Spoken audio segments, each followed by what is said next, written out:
Hello guys, ito po yung number 2 gamit namin.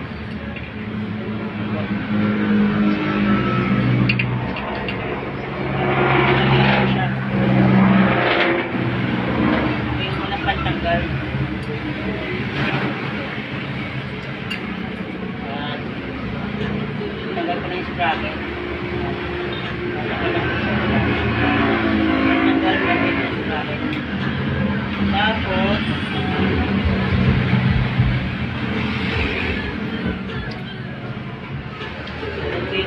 pantanggal ko namin. Ay, sobrang higpit na po. Sobrang higpit na. Hindi naman po yung pinakamadaling pantanggal po. Lagi po ang impactor.